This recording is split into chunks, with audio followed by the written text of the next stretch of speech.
I abandoned my mom at the point of robbery. A man was shot and his intestines came out. I could protect myself better than my mom could protect me. Your life or your shoes, which one are you going to choose?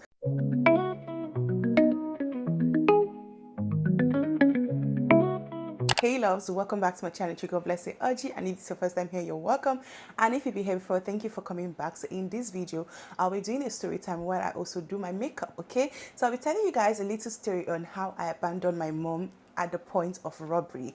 Yes, very crazy, but you guys have to hear it, okay? So if you want to hear what I have to say, please make sure to keep on watching. Like this video, subscribe to my channel if you haven't done that already, and also turn on your post notifications so you'll be notified every time I upload a new video. And yeah guys, let's get right into the video. Okay, so let's just go on and just have this chat because I'm very excited. Guys, this particular story I'm about to share with you guys happened such a long time ago. If it happened in 2006, then I was still in primary school. If it happened in 2007, then I was already in secondary school. But now I can't really tell which of these years it happened or even happened later on. I honestly cannot remember. So growing up, I was such a business lover. I loved business. It's so bad to the point that I would literally sell things in my primary school. It's that crazy. I love business so much. And my mom was also into business. She owned a supermarket, bless her soul. So I would always go to her supermarket. I honestly do not mind dumping every other thing for that supermarket. That's how much I loved being, like, going to my mom's supermarket. Like, I just loved business, okay? If it comes to doing anything at home, like cleaning the house, being in the kitchen, don't call me. I don't mind doing it for my room. I like clean my room, tear it upside down and refix it. I don't mind doing that. I loved that. But to do the entire house or do some parts in the house, I don't want it, okay? But supermarket, anytime, any day, leave me there from morning till night, 6 a.m. to 10 p.m., 12 p.m. I am going to be there, okay? That's how much I loved business. I just love the, idea of buying and selling. Very beautiful. I really loved it. So due to my love for business, I will always leave the house like with the boys by, like, say 6 a.m. or 7 a.m. and I'll be there till 10 p.m. So that was going on for a very long time. At some point, I was just thinking, like, what else can I do in this place, okay? Because yes, I love the idea of just coming here, but I also want to make money, okay? Make my personal money. And my sister, on the other hand, is such a, she's very good with her hands. She knows how to do a lot of things. Like, she's a box of talent. So at the point, she knew how to make, bake cakes, pastries, meat pie, all those beautiful things. I was just like, okay, you know what? I convinced my sister that she should make, like, meat pies, and also there's this other one we call tomato pie. So she should make them and I would go to the store and sell it for her. So when I sell it, I get my cut. Okay, I cannot remember how much cut I was getting, but I know I get something, just a little something. So that's what we're doing around that time. And I loved the business. Like, the business was booming. Business was booming until one very day that I was just at my mom's supermarket. I had just attended to someone, sold a few meat pies, tomato pies on that day. And I was just, there outside with one of my mom's staff. Okay, so I was just outside with the person, just, gisting and laughing and all of those things. And the next thing we heard was a sound. And when it happened the first time, my mom was like, what's that sound? And my head, we did not think about robbery, okay? We only could come up with maybe it's tire, because at the back they had like this place, like more like a garage or something. So not garage, but people usually park their cars. Sometimes they fix their cars there and do all of those things. My mom's staff was like, oh, maybe it's like tire that busted or something like that, because it was very loud. And this was happening like between 3 p.m., 2 p.m., 3 p.m., 4 p.m, thereabouts. So it was very bright in the day. We just could not think about the possibility that people would come, have the audacity to rob at that time of the day. Like, it just did not make sense. And I'm talking about inside the market. So when they asked her, my mom asked me, like, oh, maybe it's tire that busted. And we just kept it moving. The next thing, we heard the sound again. When the sound happened again, my mom was like, what is really going on? So the staff went to go check and ask, like, but before you could even go that far, people had started running out of the market. So he came back and he was like, it is robbery. Guys, that thing literally rang in my head. I'm like, what? Robbery? People were running, people were screaming. It was really messed up. So when I heard everything happening, I don't know what came over me. Like, to be honest, right now thinking about it, I don't know what I was thinking. But somehow I just went to my mom and I was like, Mom, I'm off by alarm. I'm going. I'm going. And guys, let me tell you, if this thing happened in my secondary school, in my GS1, I was literally just 10 years, okay? If it happened before my secondary school, I was just like, let's say 9 years. That's how young I was. And at this point, my mom, I don't know if she heard me. She did not hear me. Mind you guys, I did not have a phone, okay? Because this was not like the era where kids had started having phones and all of that. But guess who decided to leave her mom? I. Now, thinking about it, actually the audacity for me. Because this is a child that did not have phone on her. The only thing I had on me was like money I made from the meat pie. That's all I had on me. Like, that was literally all I had on me. I didn't have a phone. I didn't know who I was, I didn't know the people around me. The only people I could like tell who they were the people that, I had attended to in my mom's store. Apparently, they also got caught up in the whole craziness and they were also trying to, find their square root. So in the course of running, I lost my shoes, and this shoes is still paining me to this very day because that shoe was really, really cute. But this shoe was not letting me, run properly. I just had to let it go because now it was at the point of your life or your shoes. Which one are you going to choose?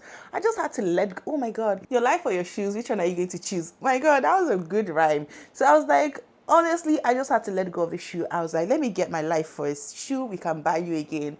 But I never got that shoe back, which is very sad. But yeah. So at some point, I just thought to myself, where are you really going to? I don't know how that thought just rang in my head because anything could have gone wrong. We don't know where these people were coming from. We don't know if they were still at the market. We don't know if they had already left the market. We honestly do not know what was going on. So at some point I just came to the conclusion, you know what, just get on a bike, which was really hard for me to do because now this was now me using my sister's money that I was going to also get my cut to, service negativity, which was really, really sad to me. Yes, you guys will be thinking, was I thinking about that at that point? Yes, absolutely, because my money was not meant to, solve that. To be honest, I didn't even spend so much when it came to transport because as of that time, we were still paying 15 naira for transport, right? So it was very, very okay. But then I was still considering the fact that I could easily use that money to buy buns. That's why I have bunsy cheeks. So I got on a bike and I got home.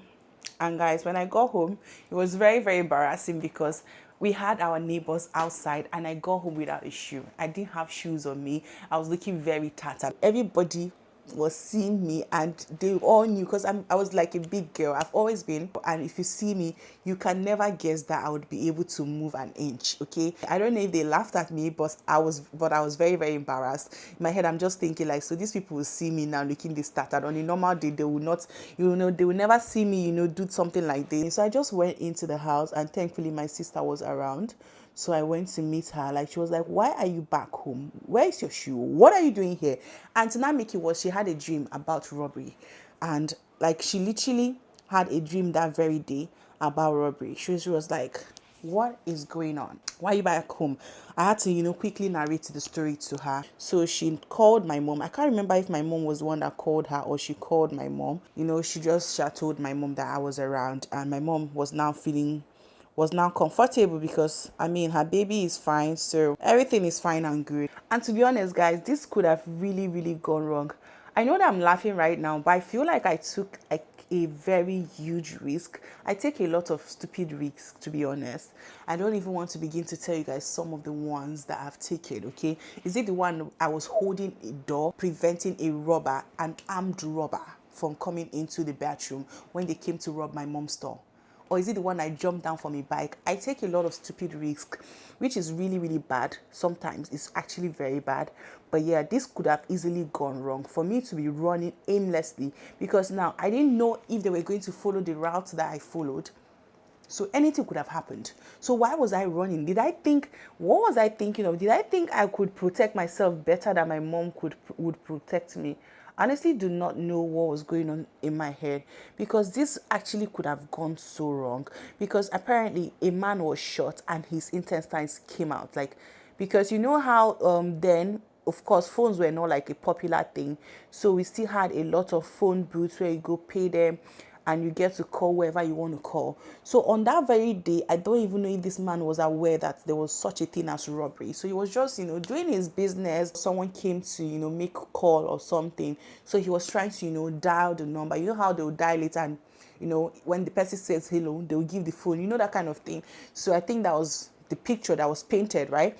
So while the man was doing it, these robbers were driving off and they saw him trying to make a call. They didn't know if he was trying to call police or not. That's how they shot this man, and that's how that man died on the spot. His intestines came out. Like, nothing could happen. They could not save him, and the man literally just like that. Like, it was really, really crazy. By the time my mom came back, I don't even know, I don't think they were impressed, but at the same time they were not like completely disappointed, because it's like, okay, thank God, at least you know that you're supposed to try to save yourself or something in a face of danger. That was actually a plus in that regard. But in an actual sense, I don't think that was a wise decision to leave your mom. The boys that were still working for my mom, none of them moved an inch. They were all there. It's me, a girl. I don't know where I was running to, because I clearly do not have the right strength to save myself. I do not have any backup. I'll just say at the end of the day, it's God that protects all of us, because what could I have done if something had gone wrong? But thankfully, at the end of the day, it was just a thing of laughter, because they laughed at me, because it's like, you, this girl that you don't even used to move your body before. So you had it in you could move. In the face of danger, you could move. They laughed at me that day. It was really, really funny. We had people come over to the house and, you know, just check on us, because when things like this happen, we're usually scared for ourselves, because I mean, we've had, my mom at the time had like, you know, situations like that happening to her own self. So it was really, really scary, but thank God we survived it. To be honest, I don't think what I did was a good one, but at the same time, I don't think it was completely bad, because at the end of the day, that was me building myself up and, you know, ready to be independent, which, to be honest, I feel like now that I'm independent, I'm kind of crying. I wish I was not independent. Like, I wish I still have my mama to come and protect me right now. But then to me, it was just like, save yourself. But right now, mommy, come and save me. Come and save me. I'm going through a lot. But anyways, that is literally the short story on how I abandoned my mom at the point of robbery. I don't know what to say about myself, but I feel like that was such a brave move, to be honest, but also very risky, because things could have gone wrong. But yeah, I think we make mistakes and we learn from it. So yeah, guys, I hope you guys did enjoy this video. Let me know what you think about it in the comment section below, and also leave me a like, and also share this video if you did find it interesting, and subscribe to my channel if you haven't done that already, and also turn on your post notifications so you'll be notified every time I upload a new video. And yeah, guys, I'll see you all in my next one. Bye.